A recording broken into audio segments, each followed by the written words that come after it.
Hey everyone, it's Moose. Out here on the Zen Trail today to give you a few pointers on how to do big rollers. So the example we're going to use is the one right behind me that you can see, known as the jacker stacker.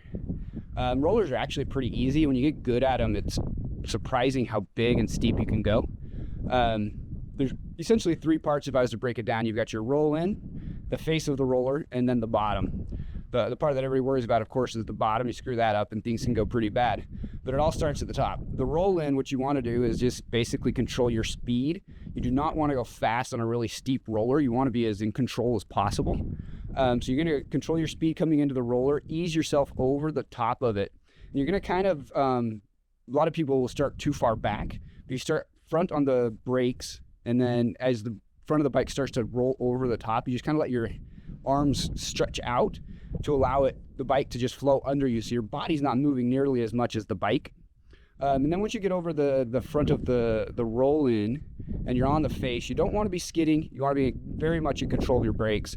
If you do start to skid, you want to let off the brakes a little bit to make sure that you keep maintaining traction. If you start to skid, that can get really scary. That's when you'll see people kind of go sideways or get really squirrely on that downhill. So you're controlling your speed as much as you can. The steeper the roller, the less you can do that. But the skill on the brake is really where it's at on the face.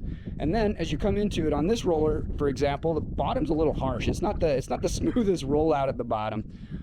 Best way to mitigate that is you can always pull up on the handlebars and kind of do a little wheelie drop.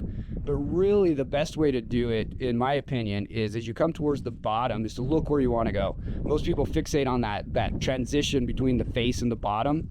But if you actually get 2 or 3 feet from the bottom, you look up and you kind of throw your head back. It'll push the bike out from underneath you and keep you in the direction you want to go. And then you just have to let it roll out. So if you have any questions about any of that, hit me up in the comments or show up for a group ride and we can do this in person.